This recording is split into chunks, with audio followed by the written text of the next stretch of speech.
Selanjutnya kita akan membahas mengenai wali nikah. Wali dalam pernikahan adalah wali perempuan yang melakukan akad nikah dengan pengantin laki-laki yang menjadi pilihan wanita tersebut. Syarat-syarat wali yang pertama ada merdeka, yang kedua berakal, yang ketiga balik, dan yang keempat Islam. Selanjutnya ada macam tingkatan wali.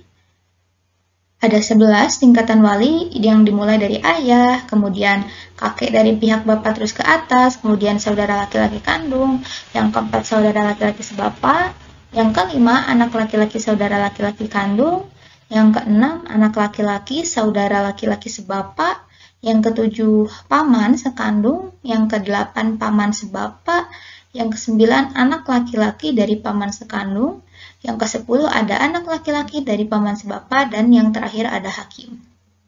Jadi ketika misalkan ayah tidak ada, walinya bisa digantikan kakek dari pihak bapak terus ke atas, kemudian jika kakek dari pihak bapak terus ke atas tidak ada, bisa digantikan saudara laki-laki kandung, dan seterusnya. Selanjutnya, macam-macam wali. Yang pertama ada wali mujbir, adalah wali yang berhak menikahkan anak perempuannya yang sudah balik, berakal dengan tidak wajib meminta izin terlebih dahulu kepadanya. Yang kedua, wali hakim adalah kepala negara yang beragama Islam. Yang ketiga, ada wali adal, adalah wali yang tidak mau menikahkan anak cucunya karena calon suami yang akan menikahi anak cucunya tersebut tidak sesuai dengan kehendaknya.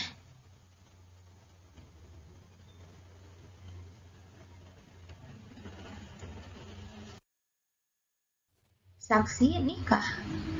Kedudukan saksi dalam pernikahan yaitu yang pertama untuk menghilangkan fitnah atau kecurigaan orang lain terkait hubungan pasangan suami istri. Dan yang kedua untuk lebih menguatkan janji suci pasangan suami istri. Saksi dalam pernikahan disyaratkan 2 orang laki-laki. Syarat saksi dalam pernikahan. Yang pertama laki-laki, yang kedua beragama Islam, yang ketiga balik, yang keempat mendengar dan memahami perkataan 2 orang yang melakukan akad, yang kelima bisa berbicara, melihat dan berakal, serta yang terakhir adil. Ijab dan qabul. Ijab yaitu ucapan wali dari pihak perempuan atau wakilnya sebagai penyerahan kepada pihak pengantin laki-laki. Sedangkan qabul yaitu ucapan pengantin laki-laki atau wakilnya sebagai tanda penerimaan. Mahar. Mahar atau mas kawin adalah pemberian wajib dari suami kepada istri karena sebab pernikahan. Mahar merupakan simbol penghargaan seorang laki-laki kepada calon istrinya. Dalam banyak riwayat dijelaskan bahwa mahar bisa berupa benda atau materi atau kemanfaatan non-materi. Rasulullah menganjurkan kesederhanaan dalam memberikan mahar. Macam-macam mahar. Yang pertama ada mahar musamma, yaitu mahar yang jenis dan jumlahnya disebutkan saat akad nikah berlangsung. Yang kedua ada mahar misil, yaitu mahar yang jenis atau kadarnya diukur sepadan dengan mahar yang pernah diterima oleh anggota keluarga atau tetangga terdekat kala mereka melangsungkan akad nikah dengan melihat status sosial, umur, kecantikan, gadis atau janda. Cara membayar mahar. Pembayaran mahar dapat dilaksanakan secara kontan atau dihutang. Apabila kontan, maka dapat dibayarkan sebelum dan sesudah nikah. Wajib dibayar seluruhnya apabila suami sudah melakukan hubungan dengan istrinya atau salah satu dari pasangan suami istri meninggal dunia, walaupun keduanya belum pernah melakukan hubungan suami istri sekalipun. Wajib dibayar separuh apabila mahar telah disebut pada waktu akad dan suami telah mencerai istri sebelum ia campuri. Macam-macam pernikahan yang terlarang. Yang pertama ada nikah mut'ah, ialah nikah yang dilakukan oleh seseorang dengan tujuan bersenang-senang untuk sementara waktu. Yang kedua ada nikah syigor, adalah seorang perempuan yang dinikahkan walinya dengan laki-laki lain tanpa mahar dengan perjanjian bahwa laki-laki itu akan menikahkan wali perempuan tersebut dengan wanita yang berada di bawah perwaliannya. Yang ketiga ada nikah tahlil, adalah nikah yang ketika seorang suami mentalak istrinya yang sudah ia jima, agar bisa dinikahi lagi oleh suami pertamanya yang pernah menjatuhkan talak 3 kepadanya. Dan yang terakhir ada nikah beda agama. Talik talak atau perjanjian perkawinan. Secara bahasa, taklik talak berarti talak yang digantungkan.